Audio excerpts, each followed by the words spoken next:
코로나19로 지친 일상 가운데 우리에게 찾아오신 주님이 참된 복임을 우리 함께 찬양하도록 합시다.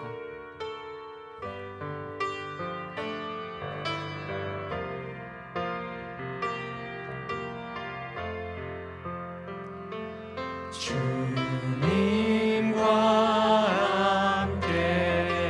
함께하는 것이 복이라. 주님의 마음 아는 것이 축복이라.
네, 예배 오신 여러분 환영합니다. 주님께서는 우리에게 와서 쉼을 얻으라고 말씀하셨습니다. 찬양하시겠습니다.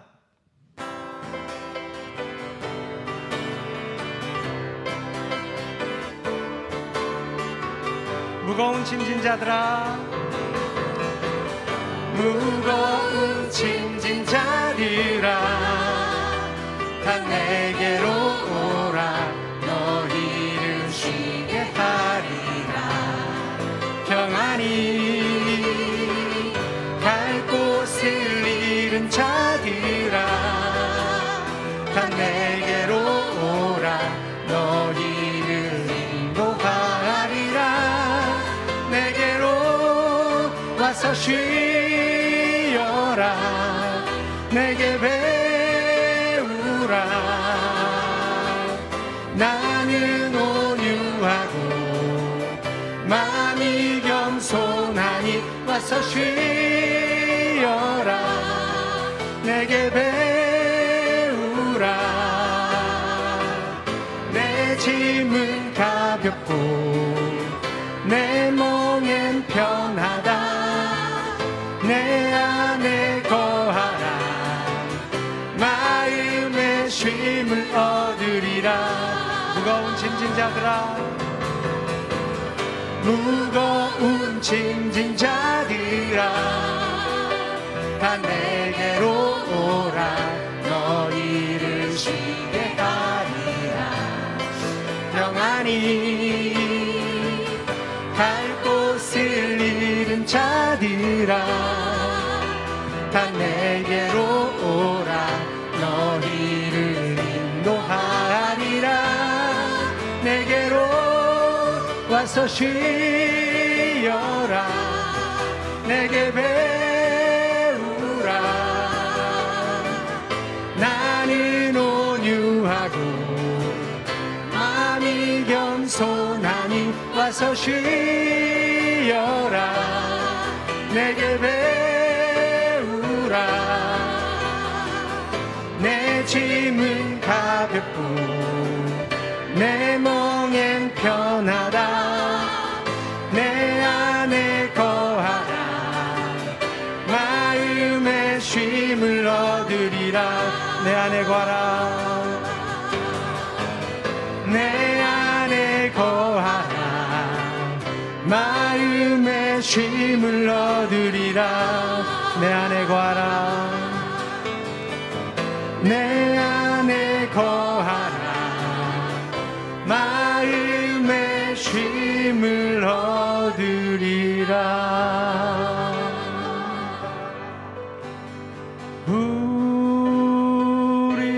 우리의 심령 주의 것이니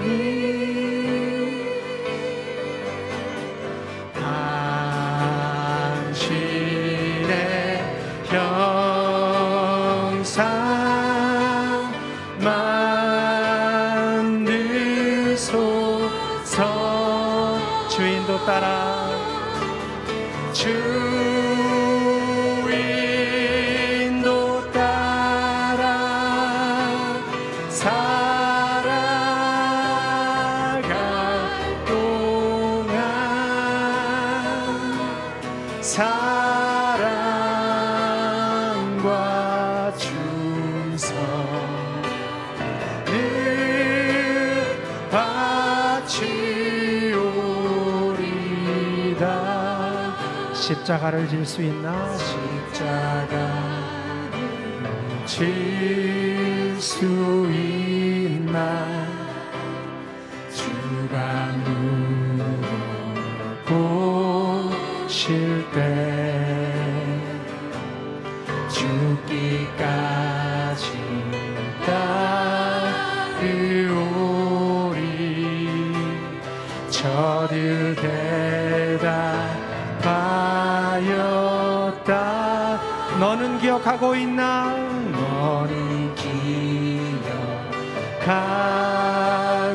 있나? 구원받은 강도를 저가 회개하였을 때 낙원 허락받았다. 우리의 심령 주의 것이니 우리의 심령 주의 것이니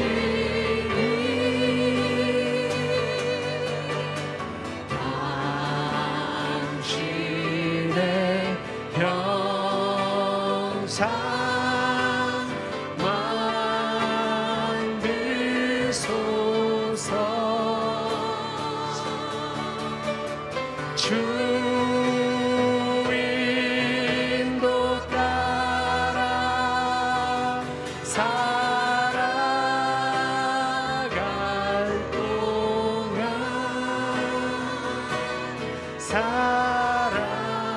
사랑과 충성을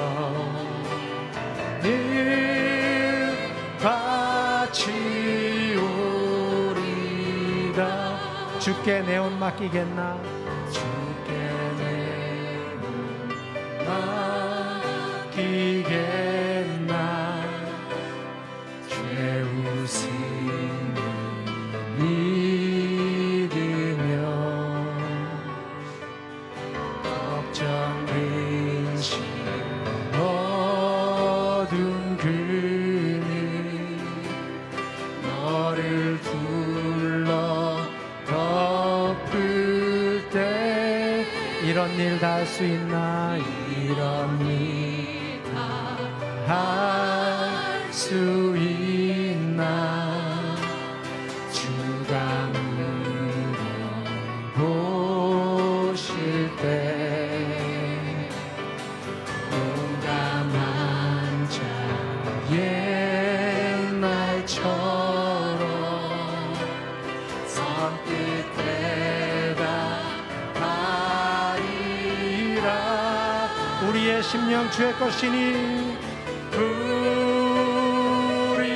우리의 심령 주의 것이니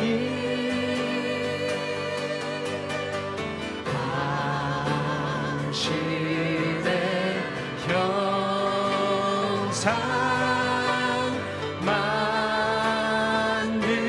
만들소서. 주 인도 따라 살아갈 동안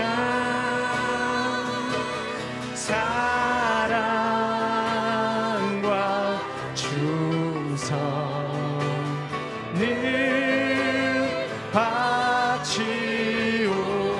바치오리다.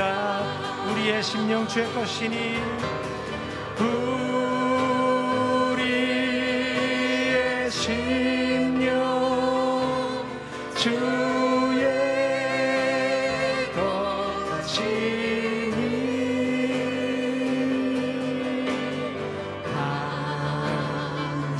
당신의 형상 만들소서. 주 인도 따라 살아갈 동안 사랑과 충성을 바치오.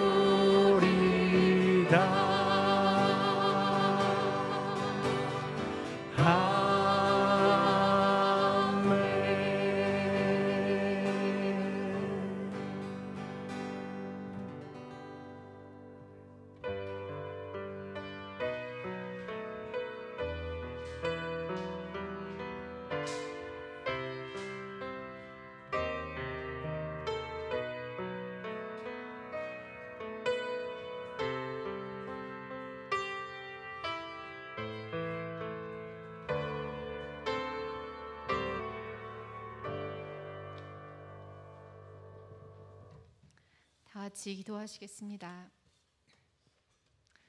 우리를 간밤에도 돌보시고 지금 이 순간에 호흡도 지켜주신 하나님, 양평 나들목 교회 가족들이 함께 하나님을 예배하게 하시니 감사합니다. 요즘은 더 푸르러진 산과 아침 저녁으로 짙어진 풀냄새, 흉내조차 낼 수 없는 다양하고 독특한 새들의 지저귀들, 우체통 안에 놓여진 작은 새알들을 훔쳐보며 하나님의 창조성에 감탄하게 됩니다. 하나님이 만드신 것들은 저희들에게 얼마나 충만한 기쁨을 주는지요. 이 모든 것들을 누리도록 저희에게 주신 주님 감사합니다. 6월 한 달간은 나들목 네트워크 형제교회들 간에 순회설교로 말씀을 듣습니다. 오늘은 꿈꾸는 교회 최훈환 목사님께서 하나님의 말씀을 준비해 멀리서부터 방문해 주셨습니다. 하늘 가족으로서 서로 한대하며 열린 마음으로 하나님의 말씀을 나누는 시간 되게 하시고 성령님의 도우심과 복음이 가지고 있는 그 힘으로 인해 목사님을 비롯한 온 오프라인의 모든 예배자가 하나님께서 각자에게 주고자 하시는 오늘의 말씀 안에 잠기게 해주십시오. 신용직 서정자 선교사님을 위해 기도합니다. 파키스탄에서부터 한국에서 치료를 받기까지 많은 어려움이 있었지만 그만큼 많은 사람들의 도움이 있었고 하나님의 돌보심이 있었음에 감사드립니다. 그러나 신용직 목사님 몸에 항생제가 듣지 않는 박테리아가 발견되어 퇴원 조치가 되었다고 하니 또 불안한 마음이 듭니다. 주님, 신용직 선교사님을 살펴주십시오. 그리고 간병하시는 서정자 선교사님에게도 매 순간 힘을 주십시오. 나들목 양평교회에도 건강으로 인해 어려운 시간을 보내는 가족들이 있습니다. 낙심하지 않게 해주시고 하나님의 은혜를 더욱 맛보게 해주십시오. 마음을 더욱 더 지켜주십시오. 주님, 나들목 양평교회가 이곳에 세워진 지도 2년이 지났습니다. 어린 지역교회지만 나들목 양평교회가 세워진 순간부터 우리에게 맡겨진 선한 일은 시작되었습니다. 공동체 안팎의 사람들을 돌보고 기도하는 것, 사르밧 과부의 가루통에 가루가 닿지 않았듯 저희에게 주신 물질들을 필요한 곳에 끊임없이 흘려보내는 것, 주님이 주신 아름다운 자연을 지키기 위해 불편함을 감수하는 것, 어떻게 세상의 가치를 거스르며 살아낼 것인가 애쓰는 하늘 가족들의 선한 일은 계속되고 있습니다. 하나님, 이 일들이 더 확장되고 부족한 부분들은 채워져서 더 단단한 나들목 양평교회 공동체로 세워져 나가길 기도합니다. 이 시간 우리의 마음을 주님께만 집중하고 주님이 받으시는 온전한 예배를 드리기 원합니다. 우리가 하나님의 나라를 살아내고 추구하는 그리스도인으로서의 정체성을 다시 확인하고 흩어졌던 마음을 다지며 하나님 앞에 한 걸음 더 나아가는 시간이 되길 기도합니다. 우리의 예배를 받아주십시오. 우리가 어떠한 상황에서든 어떠한 모습이든 사랑한다고 말씀하시는 예수님 이름으로 기도드립니다.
네, 반갑습니다.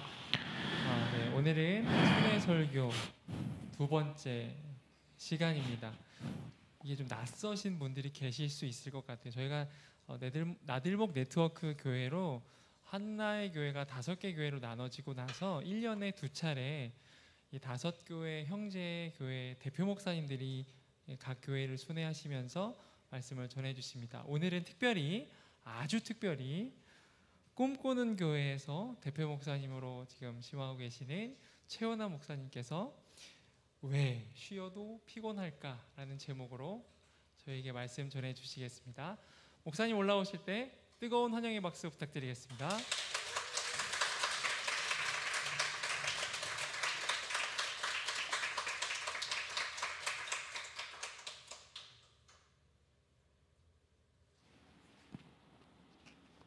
네, 너무 반갑습니다. 6개월이 벌써 이렇게 금방 지났네요. 그래서 말씀 너무 감사하고 사실은 양평교회 와서 예배드리는 게 저한테는 쉼입니다. 정말 솔직히 꿈꾸는 교회에서 드리는 게 너무 피곤하고요. 저희가 이렇게 그래도 나중에 양평교회 이렇게 안정된 공간이 또 이렇게 아신대라고 하는 조금 일찍 와서 제가 운동장에서 야구하는 모습을 사실 조금 보고 왔습니다. 제가 워낙 야구를 좋아하고 상태가 너무 안 좋은데 운동장 상태가 그런데도 너무 이렇게 좋아하시는 사회인 야구팀들을 보면서 우리 아신대가 재정만 가능하다면 좀 좋은 야구장을 하나 지어주시면 너무 좋겠다라는 생각이 저한테 들었습니다. 뭐 제전처럼 쉽지 않겠지만 교회가 이런 일들 하면 참 좋겠다. 그러면서 또 한편 들었던 건 저분들은 무슨 힘이 있어서 이 주일 아침에 이렇게 몸을 움직이면서 야구를 할까? 수동적인 힘만 있는 게 아니라 능동적인 힘도 있겠다. 저분들은 저 계시는 거지. 그래서 예배를 나오실 오늘 양평 가족들 보면서 이분들도 왜 피곤한데 이렇게 오프라인으로 와서 예배를 드리실까? 다른 힘이 있겠다라는 생각이 좀 소망이 들었습니다. 저도 어제 가족교회 모임을 한 11시 한 20분에 끝나서 지금도 약간 두통과 수요일 날 백신을 맞았거든요. 아직 몸이 좀 이렇게 좀 안 좋아요. 그래서 저도 쉬어도 늘 피곤한 인생이어서 과연 오늘 말씀을 잘 전할 수 있을까 싶습니다. 모든 사람은 밤이든 낮이든 다 쉬죠. 또 그 쉼이 수동적인 쉼이든 또 능동적인 쉼이든 알아서 쉼을 가지고자 노력합니다. 양평 땅을 생각하면 더 그렇죠. 아마 양평에 계신 분들 많은 분들이 어떤 도시의 삶에서 어쩌면 좀 쉼을 찾아서 비교해 보니 저희 분당 지역은 뭐 분당 중앙공원, 뭐 율동공원 이 정도가 좀 쉴 수 있는 공간이에요. 그래서 시간을 내어서 거기 가서 뭐 산책을 하거나 또 맛있는 걸 먹거나 그 정도가 쉼인데 양평 땅은 전체가 그냥 공원이죠. 그래서 비교하면 양평 분들이 우리 분당 사람 보면 참 비웃겠다. 저게 쉼이냐, 저게 공원이냐, 탄천이 강이냐, 뭐 이렇게 남한강, 북한강 이렇게 있는데. 네, 여러분 양평에 계신 분들과 분당에 계신 분들 가운데 그 쉼의 만족도를 측정할 때 과연 어느 만큼의 차이가 날까? 조사를 해보진 않았지만 크게 다르지 않다면 어떤 또 이유가 있을까? 또 어떤 분들은 도시에 계신 분들이 더 쉼의 만족도가 크고 또 시골에 계신 분들이 만족도가 낮다면 그 차이가 뭘까? 결국은 어떻게 쉬느냐? 그 쉼의 방식 또 쉼의 정도의 차이가 아닐까 생각합니다. 결국 쉬는데도 피곤하다면 그것은 제대로 쉬지 못했다라고 하는 어떤 하나의 반증은 아닐까라는 문제 제기를 해봅니다. 무엇이 참된 쉼인가를 성경 요한복음 4장 전체 말씀을 통해서 살펴보면 좋겠지만 오늘 시간이 좀 제한적이니까 우리 5절에서 15절에 있는 말씀을 통해서 이 말씀에 등장했던 사람들과 예수님의 쉼의 모습을 함께 나누고자 합니다. 우리 요한복음 4장 5절에서 15절 말씀 우리 같이 한번 읽겠습니다. 시작. 예수께서 사마리아에 있는 수가라는 마을에 이르셨다. 이 마을은 야곱이 아들 요셉에게 준 땅에서 가까운 곳이며 야곱의 우물이 거기에 있었다. 예수께서 길을 가시다가 피로하셔서 우물가에 앉으셨다. 때는 오정쯤이었다. 한 사마리아 여자가 물을 기르러 나왔다. 예수께서 그 여자에게 마실 물을 좀 달라고 말씀하셨다. 제자들은 먹을 것을 사러 동네에 들어가서 그 자리에 없었다. 사마리아 여자가 예수께 말하였다. 선생님은 유대 사람인데 어떻게 사마리아 여자인 나에게 물을 달라고 하십니까? 유대 사람은 사마리아 사람과 상종하지 않기 때문이다. 예수께서 그 여자에게 대답하셨다. 내가 하나님의 선물을 알고 또 너에게 물을 달라는 사람이 누구인지를 알았더라면 도리어 내가 그에게 청하였을 것이고 그는 너에게 생수를 주었을 것이다. 여자가 말하였다. 선생님, 선생님에게는 두레박도 없고 이 우물은 깊은데 선생님은 어디에서 생수를 구하신다는 말입니까? 선생님이 우리 조상 야곱보다 더 위대하신 분이라는 말입니까? 그는 우리에게 이 우물을 주었고 그와 그 자녀들과 그 가축까지 다 이 우물의 물을 마셨습니다. 예수께서 말씀하셨다. 이 물을 마시는 사람은 다시 목마를 것이다. 그러나 내가 주는 물을 마시는 사람은 영원히 목마르지 아니할 것이다. 내가 주는 물은 그 사람 속에서 영생에 이르게 하는 샘물이 될 것이다. 그 여자가 말하였다. 선생님, 그 물을 나에게 주셔서 내가 목마르지도 않고 또 물을 기르러 여기까지 나오지도 않게 해 주십시오. 다른 네트워크 교회들에게도 말씀드렸지만 좀 여러분께 드릴 수 있는 쉼은 좀 설교를 짧게 하는 것, 그래서 쉼을 드릴 수 있도록 노력을 좀 해보겠습니다. 오늘 본문에는 쉼이 필요한 시대를 살아가는 몇몇의 사람들이 등장하죠. 먼저는 사마리아 여인인데 오늘 이 사마리아 수가 사람들 안에 있는 한 여인 그리고 사람들을 좀 살펴보려 합니다. 오늘 이 사마리아 수가 동네에는 사실은 의식주에 있어서 중요한 한 가지의 배경이 등장합니다. 그것은 야곱의 우물이에요. 5절과 6절 말씀에 야곱이 아들 요셉에게 준 우물로 소개되는 이 우물은 12절에서 이렇게 소개합니다. 야곱은 우리에게 이 우물을 주었고 그와 그 자녀들과 그 가축까지 다 이 우물의 물을 마셨습니다. 여러분, 여인과 이 우물을 주었던 야곱 혹은 그의 아들이었던 이삭, 이들의 어떤 이삭이 야곱의 아버지죠. 죄송합니다. 야곱과 이 여인의 시간 차는 약 2000년입니다. 그러니까 2000년 동안 이 수가성에 있었던 야곱의 우물은 이들에게는 삶의 거의 중심지나 다름없었습니다. 왜냐하면 그냥 먹고 마시는 것만이 아니라 가축까지 먹였죠. 가축이라는 건 이들의 비즈니스, 경제적인 어떤 삶의 근본이었죠. 단지 목마름을 해결해주는 우물로서의 기능이 아니라 사실은 이 야곱의 우물은 2000년 동안 수가성 사람들이 삶을 영위할 수 있었던 굉장히 삶의 어떤 원동력과 같은 굉장히 중요한 기능을 하고 있었습니다. 오늘 이 우물가에 등장했던 여인은 얼마나 피곤한 인생이었을까요? 아마 여러분과 저처럼 크게 다르지 않는 삶의 어떤 율곡을 가진, 리듬을 가진 여인이었던 것 같아요. 특별히 여인의 시대는 가부장 시대였습니다. 오늘날도 한국 사회가 굉장히 가부장적인 사회죠. 저도 그런 사회 속에서 자라왔고 남자로서 그런 혜택을 저희 가정 안에서는 많이 누렸습니다. 또 첫째였고 또 남자였고 뭐 부모님부터 뭐 여동생은 여자로 태어났기 때문에 피해를 많이 봤어요. 뭐 여러분 뭐 흔했던 것이 외가 친가에 가면 명절 때마다 저는 2배 혹은 3배의 용돈을 받는 것이 너무너무 당연했어요. 그것이 이상한지를 몰랐습니다. 뭐 그런 분들, 찔리는 분들 많으시죠? 그것이 너무 당연한 줄 알았어요. 옛날에 아들과 딸이라는 드라마가 있었을 때 그때 귀남이 뭐 제 여동생이 오빠, 저게 오빠야. 넌 무슨 소리를 해? 내가 뭘?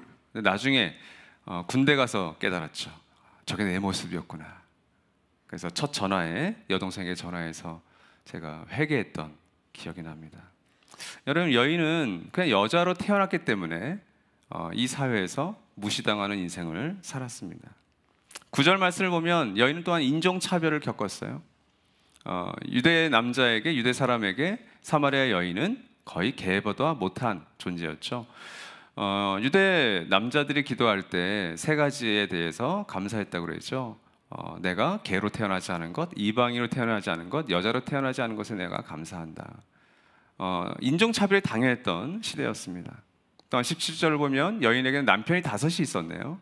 그리고 지금은 그 노릇을 하는 남편이 또 하나 있었습니다. 근데 여인은 감추었습니다. 저도 여자 한 명과 함께 살고 있는데요. 한 명도 힘들던데요.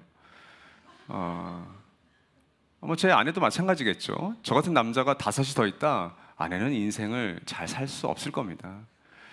여인은 남자들과의 관계를 통해서 자신의 어떤 목마름을 해결하려고 했던 것 같아요. 근데 그것도 피곤한 인생이었을 것 같아요. 또한 6절 말씀을 보면 여인은 정오쯤에 한낮에 우물가로 왔습니다. 고대 근동에서 뭐 지금도 마찬가지예요. 근동에서는 오침 시간이 있습니다. 저 남미에서도 마찬가지고요. 떼약볕이 있는 한낮에는 오침의 시간을 갖습니다. 그래서 삶에 더 윤택함을 줘요. 한국에서는 그런 시간들이 약간 게으름으로 상징이 되죠. 그렇지 않습니다. 저희가 남자들은 군대 가시면 너무 떼약볕일 때는 일부러 오침 시간을 줘요. 왜? 일의 효율을 위해서. 그런 시간이었던 거죠. 사람들의 낯을 피해서 우물가에 왔었던 겁니다. 그러니까 여러분, 물과 남편과 사람들과의 관계를 회피하고 도피하는 것으로 해결되지 않았던 피곤함, 그건 무슨 피곤함이었을까요? 야곱의 우물에 물이 줄 수 있는 피곤함은 아니에요. 해결할 수 있는. 그것은 영적인 갈증이었을 겁니다. 그래서 요한복음 4장 15절 말씀이 이렇게 고백하죠. 선생님, 그 물을 나에게 주셔서, 이 물은 우물의 물이 아니죠. 내가 목마르지도 않고 또 물을 기르러 여기까지 나오지도 않게 해 주십시오. 여인에게는 자신을 정말 목마르게 했던, 물을 마셔서 해결되지 않는 그런 영적인 갈증이 있었습니다. 그런 피곤했던 인생이었어요. 예수님은 어떤 모습으로 등장하나요? 예수님은 사역도 사역이지만 잘 쉴 줄 아셨던 분입니다. 예수님은 거의 일중독에 가까우셨던 건 다 아시죠? 복음서만 읽어도 얼마나 많은 사람들을 만나고 얼마나 많은 1대1의 관계를 가지셨어요? 원투원의 대가였습니다. 제가 동행교회를 가니까 우리 동행교회 한 사역자가 우리 동행교회가 유튜브 채널이 드디어 400명을 돌파했습니다라고 자랑스럽게 자랑하시더라고요. 제가 볼 땐 자랑이었어요. 저 안 입고 왔는데 제가 이렇게 반문했습니다. 목사님, 유튜브 채널 400명이 돌파된 게 정말 축하할 일이세요? 목사님 바빠지실걸요? 500명, 600명 되고 동행교회가 커지면 커질수록 목사님 쉽지 않으실 텐데 얼굴색이 약간 바뀌시더라고요. 당연하죠. 양평교회가 성장하면 성장할수록 이 자리가 꽉꽉 찰수록 사역자들과 전문 우리 성도님들은 꽤 바쁘실 거예요. 청소할 일 많아지실 거고요. 여러 가지 이슈들이 생길 겁니다. 그게 즐거우세요? 당연히 좋죠. 교회가 성장하는 것은 하나님께서 분명히 좋아하실 거예요. 예수님도 사역이 굉장히 많으셨던 분입니다. 그러면서도 적절하게 쉴 줄 알았던 분이에요. 그 증거가 누가복음 5장 15, 16절이죠. 같이 한번 읽겠습니다. 시작. 그러나 예수의 소문이 더욱더 퍼지니 큰 무리가 그의 말씀도 듣고 또 자기들의 병도 고치고자 하여 모여들었다. 그러나 예수께서는 외딴 데로 물러가서 기도하셨다. 큰일입니다. 만약 우리 아까 운동장에서 야구하셨던 분들이 야, 여기 놔두면 양평교회가 있대. 우리 한번 예배 드려보자. 땀 냄새 쩔쩔 나는 걸 가지고 한 18명이 여기서 예배 드린다고 생각해 보십시오. 전도된 거죠? 아마 여러분들 코부터 막으실걸요? 좀 씻고 오지. 다른 이슈들이 생겨요. 여러분, 예수님께서 소문이 더욱더 퍼지니까 사람들이 모여들었습니다. 사역이 많아지신 거예요. 근데 예수님은 딱 끊어버리죠. 오늘 16절 보시면 외딴 데로 물러가서 기도하셨다. 뭐 영어로는 번역에 와일드네스, 뭐 광야 이렇게 표현도 하더라고요. 근데 광야라고 하는 외딴 데 혹은 시간적으로 외딴 홀로의 시간 가지시면서 쉼을 가지신 거예요. 그러나 오늘 6절 하반절은 그렇게 쉴 줄 아셨던 주님도 피곤하셨다라는 말씀이 등장하죠. 예수께서 길을 가시다가 피로하셔서 우물가에 앉으셨다. 때는 오정쯤이었다.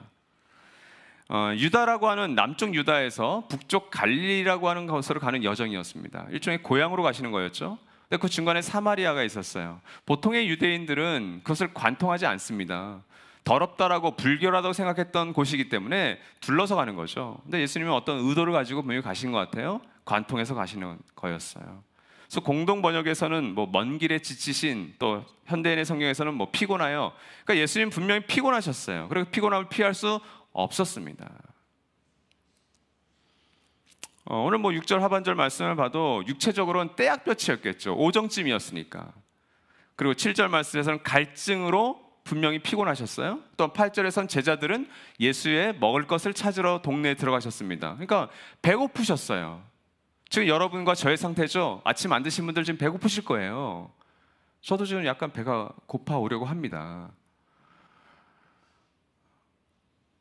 예수님은 육신적으로도 목마르시고 배고프셔서 피곤하셨어요.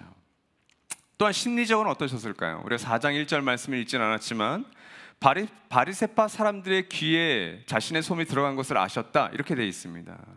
바리새파 사람들은 예수님에 대해서 호의적인 분들이 아니에요. 예수님에 대해서 적대적인 사람들이었습니다.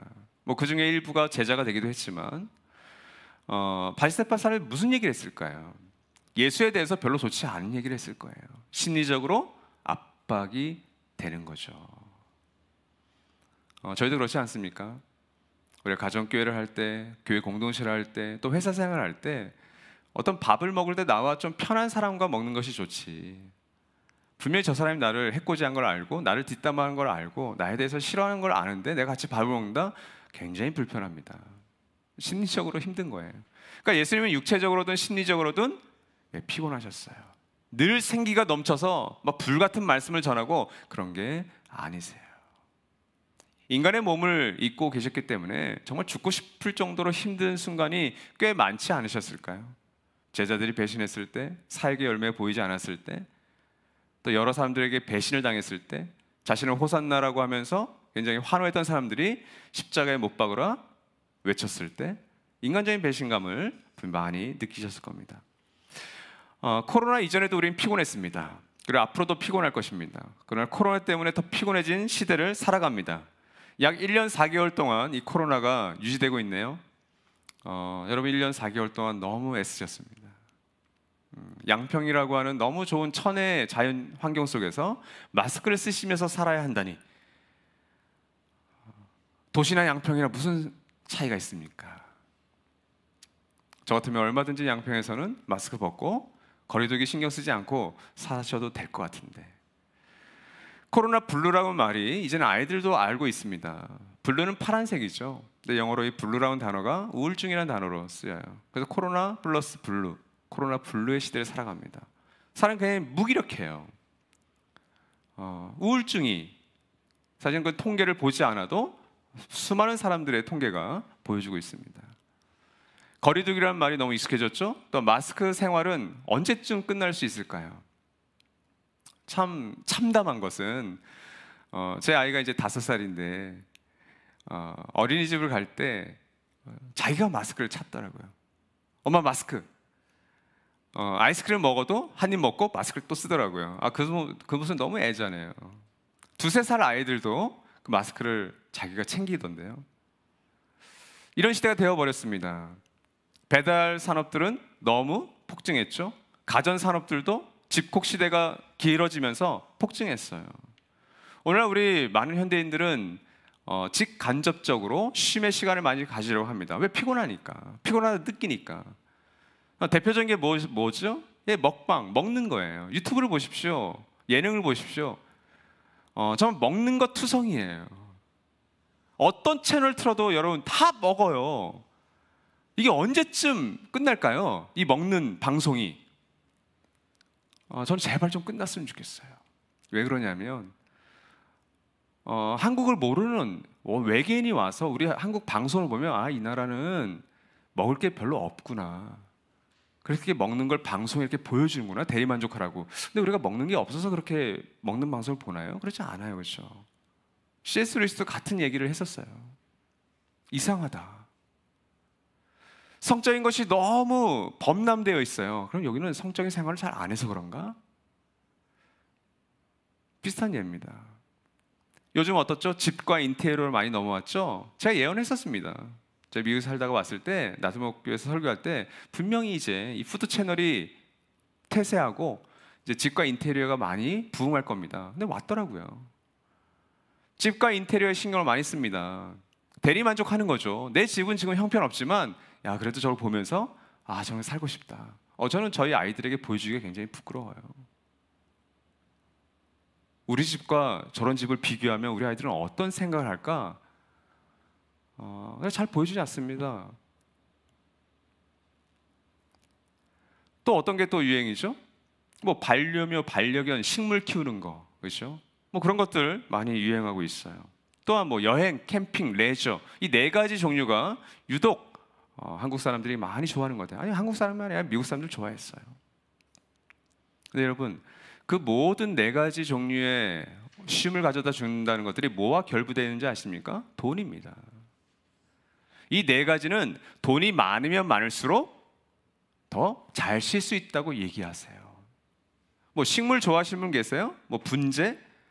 저도 제 연구실에 한 3개 정도의 작은 화분들이 있습니다. 여러분 제가 돈이 없으니까 작은 화분이죠. 제가 만약 돈을 무한정 쓸 수 있는 사람이다 그러면 제가 뭐 할까요? 저기는 옆에 있는 산 하나 삽니다. 그리고 거기다가 소나무, 그리고 난 좋은 것들 많이 심을 거예요. 그게 우리가 돈 내고 가는 여러 좋은 곳이잖아요. 돈이 있으면 그렇게 할 수 있어요. 돈이 있으면 여행? 여러분, 코로나 시대에도 해외 나갈 수 있습니다. 돈이 있으면 어마어마한 집, 럭셔리한 집을 사서 잘 쉴 수도 있을 거예요. 코로나 상관없이 마스크 벗고 수만 평 땅에서 살 수 있습니다. 근데 여러분, 정말 그게 쉼일까요? 아니, 세상 사람들 그렇게 쉴 수 있다 칩시다. 우리 크리스찬들은 이런 종류의 쉼들로 이 코로나 시대에 참된 쉼을 우리는 찾을 수 있을까? 질문을 던져볼 수 있겠죠. 근데 오늘 본문 말씀에는 이렇게 쉼이 없는 인생을 살아가던 사람들이 정말 쉬었다라고 하는 그 증거들을 우리에게 소개하고 있어요. 먼저 사마리아 여인을 한번 볼까요? 요한복음 4장 28절에서 30절 말씀 같이 읽겠습니다. 시작. 그 여자는 물동이를 버려두고 동네로 들어가서 사람들에게 말하였다. 와서 보십시오. 그분이 그리스도가 아닐까요? 사람들이 동네에 나와서 예수께로 갔다. 여러분, 여인은 분명히 육신의 갈증을 해결하기 위해서 우물가로 오지 않았습니까? 그런데 물동이를 버렸어요. 두레박도 가지고 왔었습니다. 근데 버려놨어요. 남편이 6이나 있었지만 육체적으로, 심리적으로, 정신적으로 그 관계로 채워지지 않는 빈 공허함을 갖고 있었습니다. 지금껏 동네 사람들의 눈을, 낯을 피해서 도망 다녔어요. 근데 그 여인이 동네 사람들에게도 들어갑니다. 여러분, 이 구절 속에서 느껴지는 영적인 생기가 느껴지세요? 저는 이 말씀을 통해서 이 여인에게 분명히 무슨 변화가 일어났구나, 영적인 생기가 보이네. 어떤 쉼을 통해서도 경험하지 못했던, 해결하지 못했던 그 영적 생기를 이 여인이 얻었습니다. 예수의 만남이겠죠. 오늘 30절 말씀을 보면 그리스도가 아닐까? 어렴풋이라도 이 예수라는 유대인 남자가 그리스도라고 하는 것에 대해서 깨닫기 시작했습니다. 특별히 9절 말씀을 보면 이 여인이 얘기했죠. 유대 사람은 사마리아 사람과 상종하지 않는다라고 했죠. 상종하지 않는다라고 하는 이 단어의 원뜻은 어떤 함께 물건을 사용하지 않는다, 공유하지 않는다는 뜻이에요. 그래서 개역 성경에서는 당신은 유대인이고 나는 사마리아 여자인데, 그래서 강조합니다. 대조하는 거예요. 근데 예수께서는 물을 조금 달라고 하는 분명히 따뜻한 말씀이었겠죠. 그 말씀과 함께 여인과 상종하고 계세요. 그 상종을 통해서 두레박 정도를 상종하는 게 아니라 유대 사람이 사마리아 여인의 두레박을 사용하는 건 불결한 겁니다. 근데 두레박 정도를 사용하는 게 아니라 이 여인과 지금 상종하고 있는 거예요. 자신의 곁을 내주고 있는 거고 그 여인과 긴 대화를, 호흡을 나누고 있는 거죠. 그래서 여인에게 영적 갈증을 해결할 수 있는 물을 주셨습니다. 그게 요한복음 4장의 전체 내용이에요. 우린 짧은 한 5분, 6분이면 읽을 수 있지만 아마 이 여인과의 대화는 꽤 길었을 겁니다. 적어도 1시간 정도, 제자들이 먹을 것을 사러 올 시간 정도는 분명히 여인과 대화를 나눴던 것 같아요. 여인의 영적인 갈증이 해결되었습니다. 예수님은 어떠셨나요? 예수님은 분명히 요한복음 4장에서 아무것도 드신 것이 없습니다. 허기지신 분이었어요. 그런데 예수님께서는 오히려 에너지를 쓰셨잖아요. 여러분, 저도 어제 가정교회 모임을 11시 한 20분 정도까지 하고 보니까 너무 피곤하더라고요. 여러분 다 그러시죠? 가정교회 하시는 거 다 피곤하시잖아요. 또 교회 봉사하는 것도 당연히 피곤합니다. 좋은 건 온라인으로 예배 드리는 거죠. 오고 가는 시간이 다 없어져 버렸어요. 그렇죠? 집콕 시간이 늘었다라는 건 개인적으로 자기에게 자유의 시간이 많아졌다는 건데 사람 더 피곤함을 느껴요. 그렇죠? 예수님도 마찬가지였습니다. 이 여인에게 에너지를 쓰셨어요. 시간을 들이셨어요. 그리고 묵직한 대화를 나눴습니다. 그러니까 시시껄렁한 드라마 얘기, 예능 얘기, 스포츠 얘기 아니에요. 묵직한 얘기. 이 여인이 감추었던 이야기들을 꺼내어서 나누었습니다. 가끔 가정교회 그러지 않나요? 저희가 어제 왜 그렇게 시간이 늦어졌을까요? 묵직한 얘기를 나눴거든요. 그럼 피곤해요. 근데 그런 묵직한 얘기들이 나눠져야 또 만져지는 부분들이 있어요. 그건 감사해요. 시간 너무 늦었지만 이런 이야기를 나눠서 좋다. 예수님 지금 그런 시간을 가진 겁니다. 또한 30절 말씀을 보면 동네 사람들에게 둘러싸여 있었어요. 여인만 온 것이 아니라 동네 사람들까지 옵니다. 그래서 심지어 좀 더 머물러 달라고 요청하죠. 그래서 이틀을 더 머물러요. 예수님 정말 피곤한 인생을 사신 거예요. 그리고 제자들이 드디어 예수께 와서 먹을 것을 권합니다. 주님, 먹을 거 사왔어요. 드세요. 그때 예수께서 하신 말씀이 32절과 34절에 있는 말씀인데 같이 함께 읽습니다. 시작.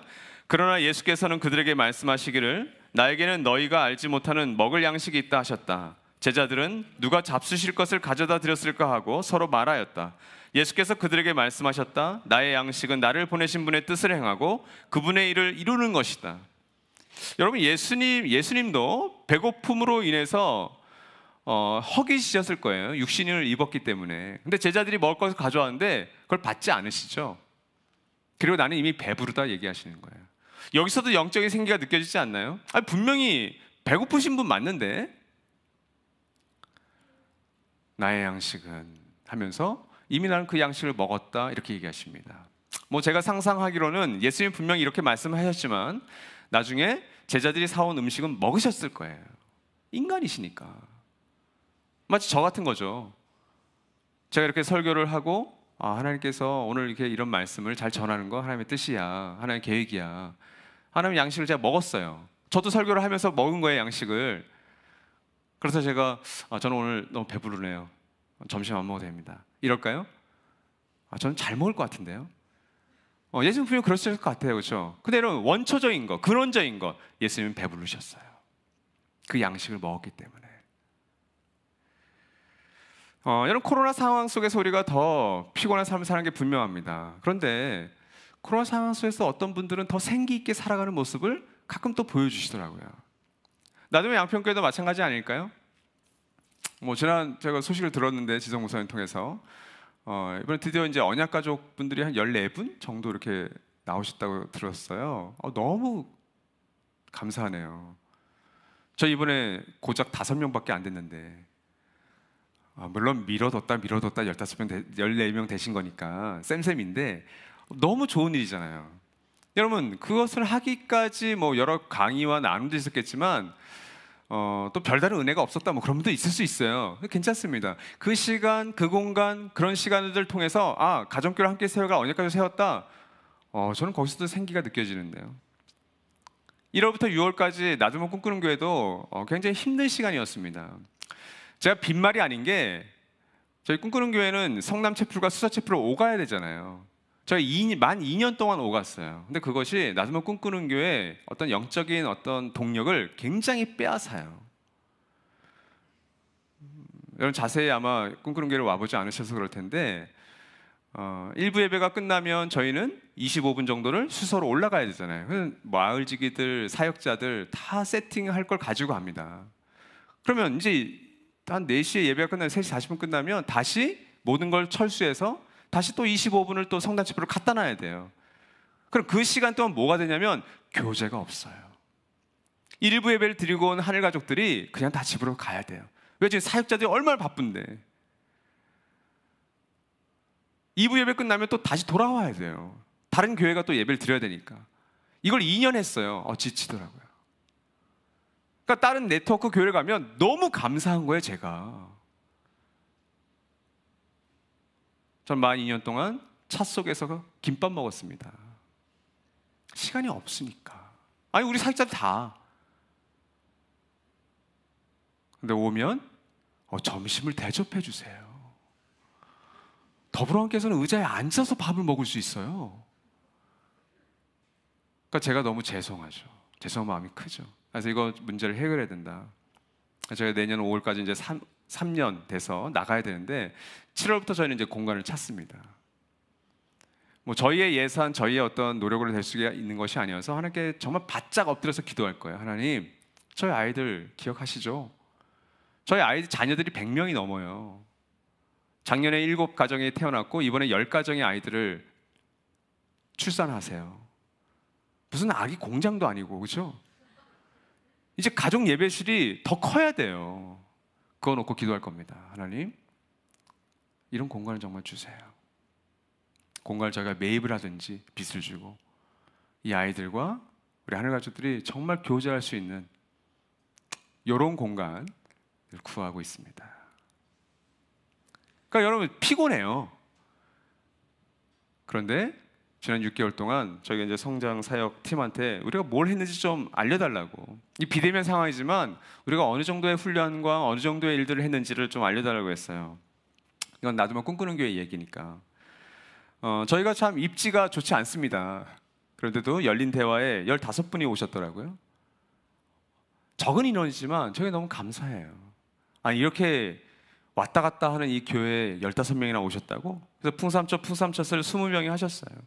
그래서 3주 전에 풍성한 삶의 약속 세례식을 4분이 받으셨죠.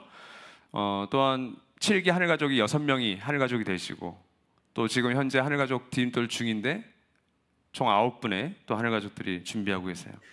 언가디를 5명이 2주 전에 마치셨습니다. 또 한 가정이 목자 파송이 되었고, 저희 가족들이 굉장히 젊어요. 저희가 한 171명인데 저보다 나이 많으신 분이 10분 정도밖에 안 돼요. 그러니까 이 많은 젊은 세대가 주식과 투자, 부동산에 관심이 너무 많더라고요. 그러니까 어떻게 해야 되냐? 목사님 주식에 대해서 설교해 주세요. 근데 제가 어떻게 주식에 대해서 설교를 합니까? 자, 그렇다면 우리 전문가들이 있으니까 한번 모셔보자. 그래서 우리 2주 동안 경제금융 세미나를 했어요. 우리 가족 62명?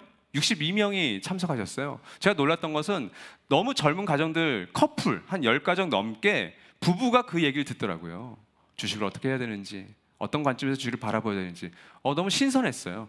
아, 이제는 이렇게 주식을 정말 많이 하는구나. 하지 말라 이걸로 끝나는 게 아니구나.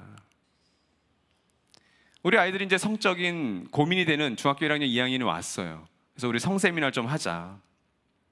그래서 좋은 분을 모셔다가 부모가 먼저 교육받자. 25명의 부모들, 16명의 아이들이 성세미나를 같이 했어요. 3주 동안.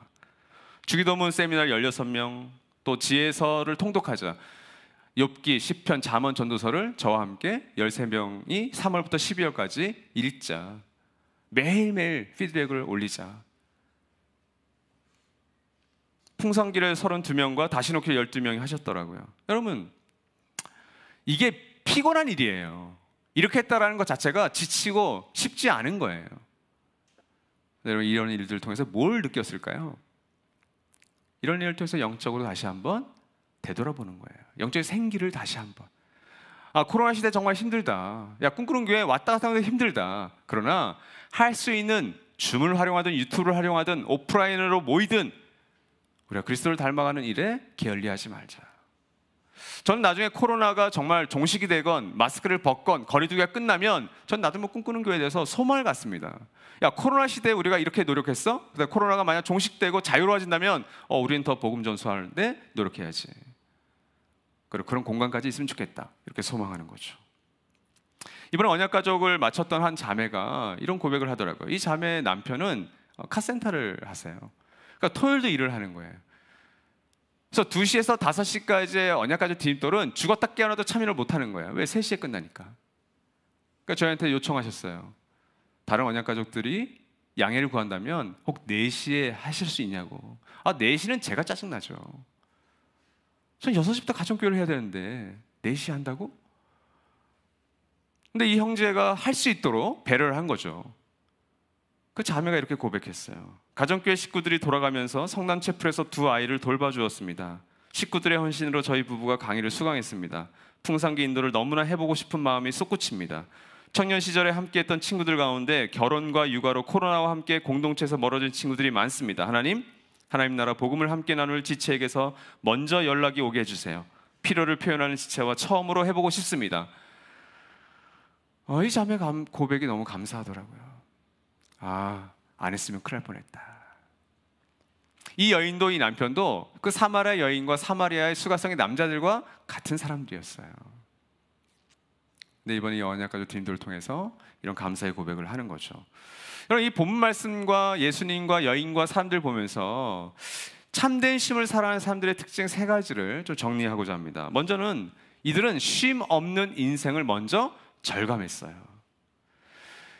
우리의 인생이 쉼이 없다라는 걸 절감하지 않으면 참된 쉼으로 결코 나갈 수 없습니다. 기독교도 마찬가지죠, 여러분. 인간의 어떤 한계를 깨닫지 않는다면, 이 사회의 한계를 깨닫지 않는다면 예수는 필요하지 않습니다. 하나님 나라를 다스림이 필요하지 않습니다.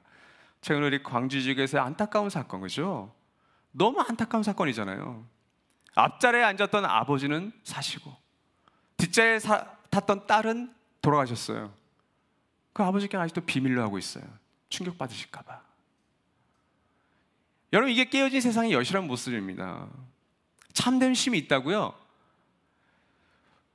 내가 돈을 조금 더 벌면, 돈이 조금 더 많으면, 내게 시간적 여유가 있으면, 내 집이 조금 더 넓어지면 분명히 편리하고 좋은 건 있을 거예요. 그죠?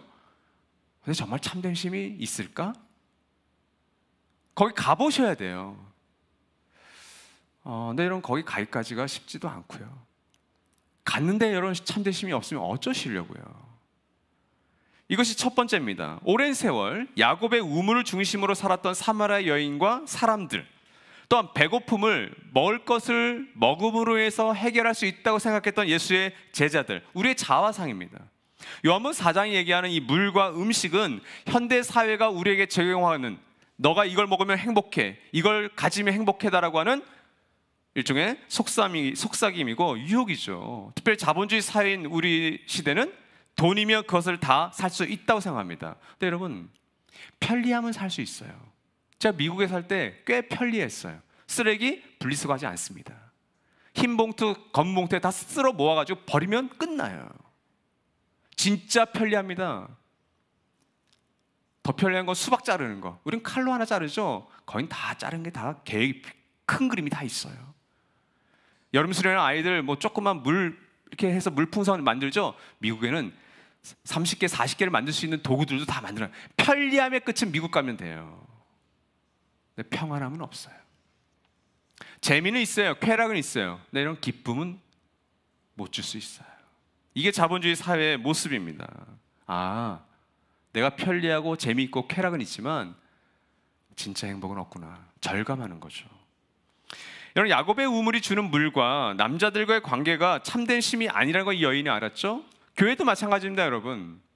요한계시록 3장 17절 말씀 한번 읽어볼 텐데, 요한계시록 2장과 3장은 소아시아 7교회에 대한 이야기죠. 7번째, 라오디게아 교회를 향한 예수의 말씀인데, 같이 한번 읽겠습니다. 시작. 너는 풍족하여 부족한 것이 조금도 없다고 하지만 실상 너는 내가 비참하고 불쌍하고 가난하고 눈이 멀고 벌거벗은 것을 알지 못한다. 라오디게아 지역은 지진이 많은 지진대에 속한 지역이어서 건물들이 이렇게 많이 쓰러졌어요. 돌을 이렇게 겹쳐서 쌓았던 시대잖아요.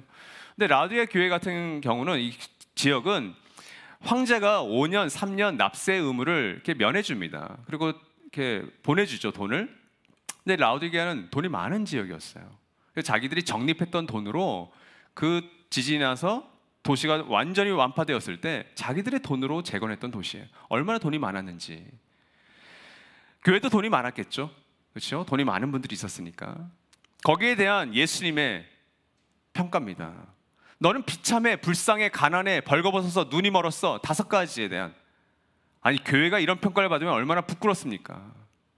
어쩌면 이게 여러분 자본주의 사회에 세워진 오늘날 우리 한국 교회의 모습, 세계 교회의 모습은 아닐까? 그들의 실상은 아닐까? 예수님이 지금 알려주고 계시는 거죠. 나르면 양평교회나 나르면 꿈꾸는 교회나 우리가 주일 안식일을 지켜서 예배를 드립니다. 여러분, 이 예배가 여러분에게 정말 참된 쉼으로 다가오십니까? 또한 주중에 여러분의 쉼의 시간들이 낮과 밤이 정말 여러분의 쉼으로 다가오냐는 말입니다. 나의 인생이 이런 것들을 아무리 추구해도 여전히 참된 쉼과 안식은 없다는 것을 나는 절감하고 있는가? 내 옆에 있는 사랑하는 사람들, 나의 찾는 이는 그 인생에 정말 쉼이 없다는 걸 내가 절감시켜주고 있는가? 그는 절감하고 있는가? 그녀는 절감하고 있는가? 이런 질문을 던질 수 있겠죠. 자, 여러분, 쉼이 없는 인생이라는 걸 우리가 절감한다면 쉼 있는 인생으로 우리가 한 걸음 나아가는 도전이 필요해요. 용기가 필요해요. 행복의 2가지 조건이 있죠. 무조건적인, 조건 없는 사랑을 경험하고 삶의 어떤 궁극적인 의미와 목적을 발견하는 것. 어린아이라도 내 삶의 목적을 발견하면 공부하더라고요. 뭔가를 하더라고요. 정말 죽을 것 같던 누군가가 삶의 의미와 목적을 발견하면, 그리고 어떤 작은 사랑의 어떤 말과 어떤 선물을 받으면 살아나더라고요. 여러분, 이 여인과 이 사람들은 어떻게 그것을 경험했을까요? 여인은 먼저 무조건적인 사랑을 경험했습니다. 상종하지 않았었어요, 유대 남성들은. 근데 그 유대 남세였던 예수가 갈증과 배고픔으로 피곤했던 그 시간에 여인에게 다가옵니다. 많은 에너지를 썼습니다. 묵직한 대화를 짜증내지 않고 여인과 들어주었습니다. 또한 동네 사람들이 찾아왔을 때 이틀간 더 머무르셨습니다. 예수님의 계획이었습니다.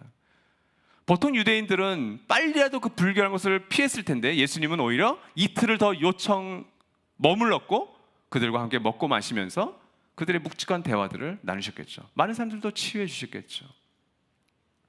또 여러분, 제자들은 어떻습니까? 제자들의 모습을 통해서 수고성 여인과 사람들은 삶의 궁극적인 목적을 충족시켰던 예수의 모습을 보셨어요. 예수님 분명히 배고프신 게 맞는데 예수님의 말씀을 통해서 저분은 다른 양식이 있구나. 삶의 목적과 삶의 의미를 다른 곳에서 찾았구나. 하나님의 뜻이죠. 나의 양식은 하나님의 뜻을 성취하고 하나님의 일을 이루는 것이다. 그 일을 위해서 자기를 만나고 사람들을 만나는 그 모습을 통해서 사람들은 삶의 목적과 의미를 발견합니다. 여러분, 여인도 마찬가지죠.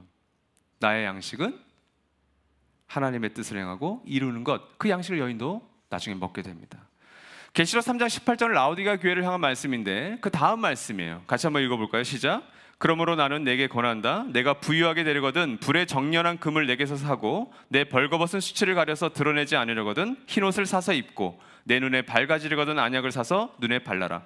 그러니까 비참하고 불쌍하고 가난하고 벌거벗고 눈이 먼 이 교회를 향한 5가지의 증상에 대한 3가지 증상에 대한 예수님의 처방전이에요. 근데 이 처방전의 핵심이 뭐죠?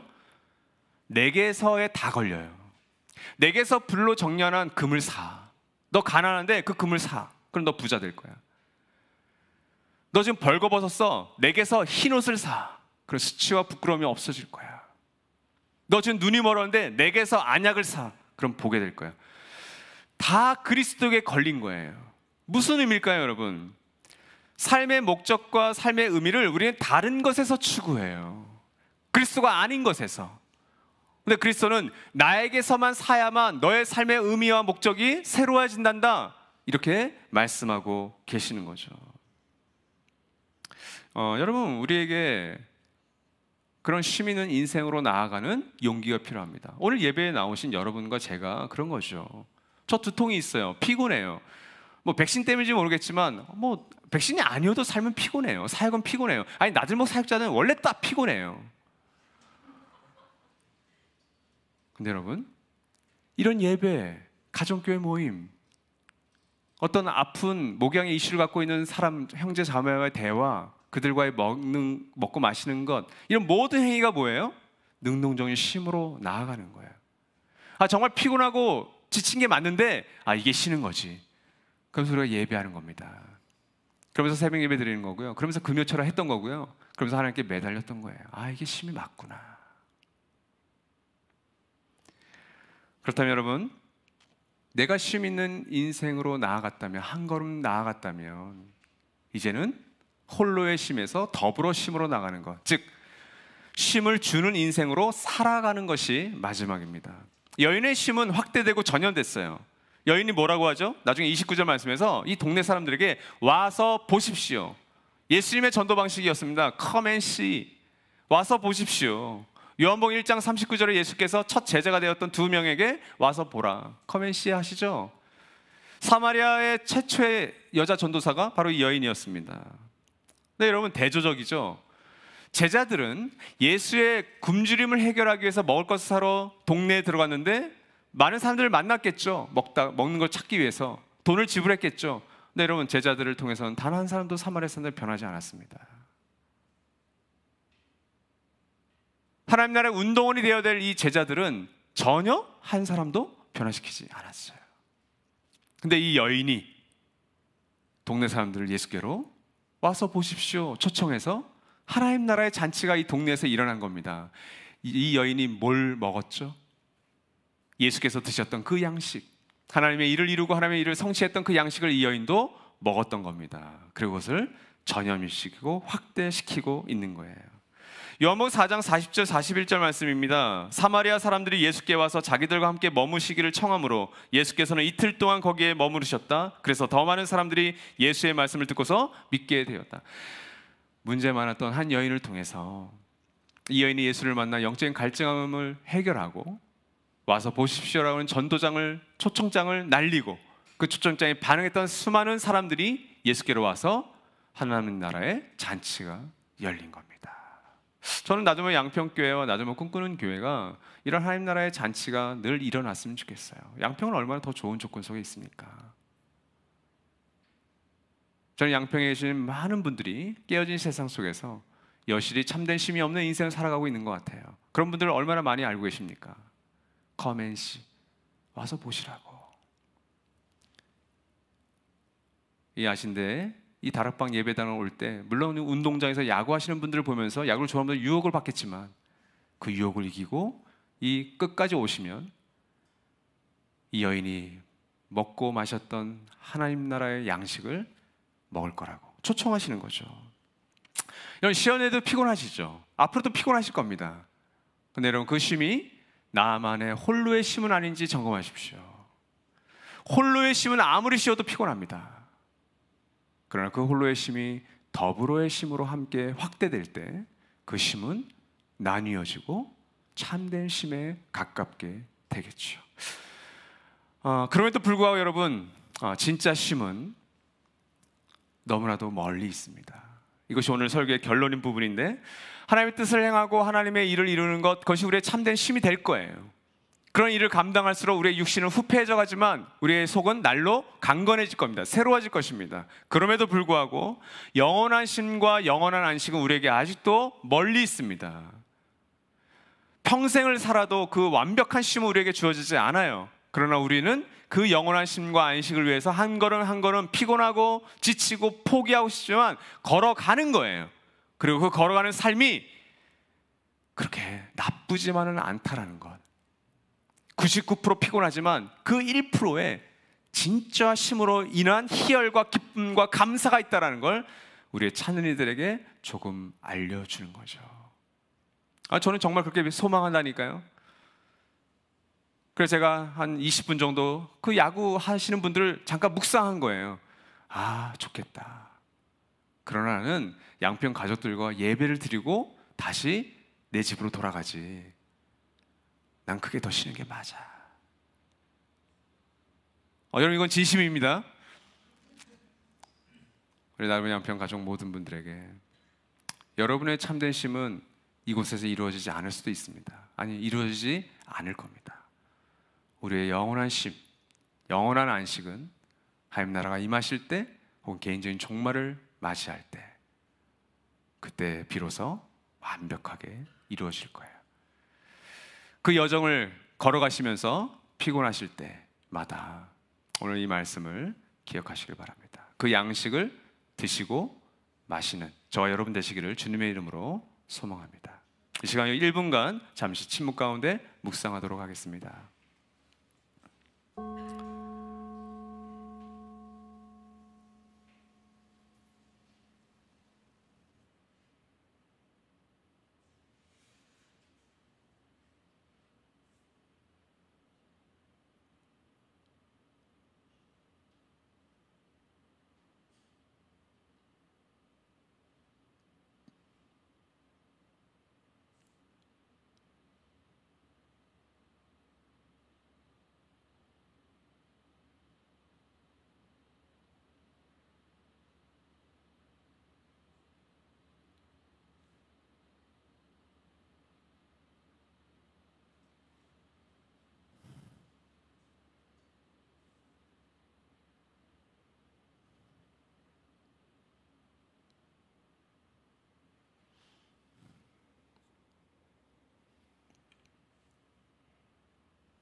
이 시간은 마무리 드린 예배 시간입니다. 우리의 마음으로 오늘 들었던 말씀 또 우리가 드렸던 이 예배를 주님께 우리의 글로 한번 피드백을 올려드리면 어떨까요?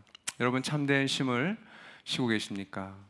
그리고 앞으로 어떤 쉼을 살기 위해서 또 노력하고 계십니까? 오늘 들었던 말씀을 기억하시면서 나의 양식은 무엇이었는지 또 앞으로 나의 양식을 무엇으로 삼을지 함께 고민해보는 시간으로 삼으시다. 우리 지금 여기 오프라인 가신 분들은 마무리된 예배 용지에 또 온라인 예배 드리신 분들은 보내드린 링크에 한번 여러분의 마음을 담아보십시오.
네, 이 시간 우리 드리는 찬양으로 우리에게 참된 쉼을 주실 수 있는 유일한 분, 우리 예수 그리스도, 그분을 찬양합시다. 주님 한 분만으로.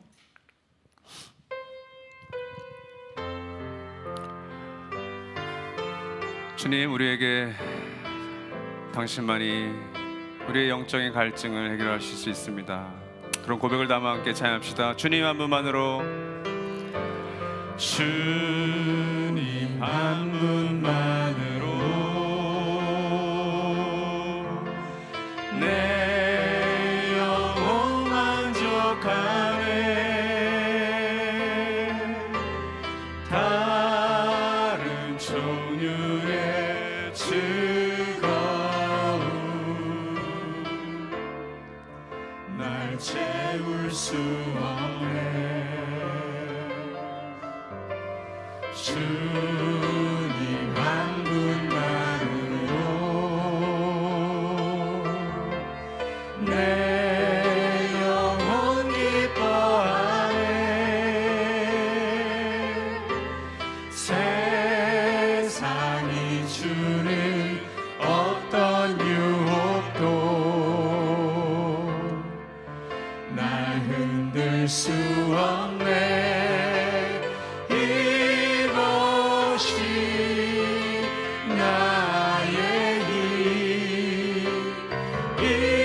이것이 나의 노래. 내 소망의 이유 주 나의 다시 한번 외웁시다. 이것이 나의 이것이 나의 이것이 나의 노래 이것이 내 소망의 이유 주 나의 모든 것. 이 시간 우리 반주에 맞춰서 1분간만 함께 기도합시다. 우리 양평에 둥지를 튼 우리 나눔의 양평 가족 모두들 지난 6개월 동안 너무 애쓰셨습니다. 특별히 코로나 1년 4개월 동안 역시 또 교회에 여러 크고 작은 이슈가 있었음에도 불구하고 또 이렇게 공동체를 잘 지켜주셨는데 여러분의 피곤함과 고단함과 지침을 우리 하나님께서 왜 모르실까요? 특별히 우리 목자님들과 또 우리 운영위원 분들 또 모든 하늘가족분들을 축복합니다. 또 새로 세워진 14분의 언약가족분들 주의 몸된 교회를 여러분의 피곤함과 고단한 지친 삶과 사역으로 앞으로도 잘 세워가 주십시오. 우리 1분간 주님께 정말 피곤했을 우리 목자님들 또 운영이들 또 사역자들 또 여러분 생각나는 가족들을 품고 이 참된 양식 하나님의 그 나의 양식을 나도 먹고 그도 그녀도 먹을 수 있도록 이 시간 우리 1분간 함께 중보합시다. 기도하겠습니다. 하나님 주님 아버지 하나님 주님 들어주시옵소서. 아버지 나눔의 양평교회를 주님께 올려드립니다. 아버지 하나님 주님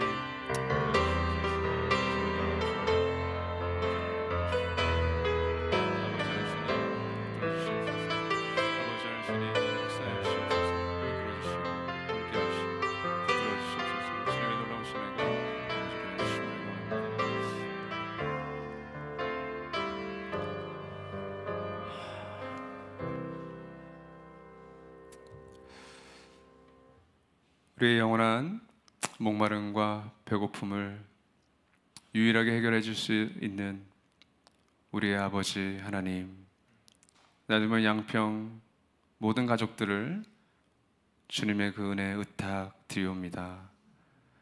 시편 23편의 그 고백처럼 쉴만한 물가로 인도하셔서 이 양평 교회를 세우셨는데 이 양평 땅에 깨어진 세상을 살아가는 수많은 찬이들과 우리의 사랑하는 이들에게 이 나눔의 양평 공동체가 쉼의 초장이 될 수 있도록 주여 역사하여 주시옵소서.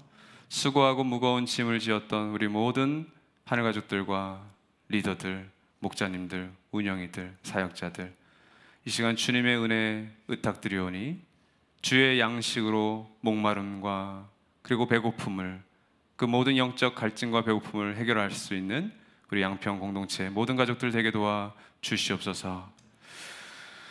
지금은 성부, 성자, 성령 삼위 하나님의 사랑하심과 은혜 주심과 역사하심이 오늘 말씀을 듣고 세상이 주는 우리를 정말 배부르게 하고 갈증을 해결해 준다고 하는 것들이 아닌 하나님의 참된 양식을 먹고 마심으로 그것을 다른 쉼이 필요한 이들에게 나눠주기를 결단하는 우리 나들모 양평 공동체 위에 또 모든 하늘가족들을 위해 또 손님들과 찬인들을 위해 영원히 함께 하시기를 간절히 축원하옵나이다.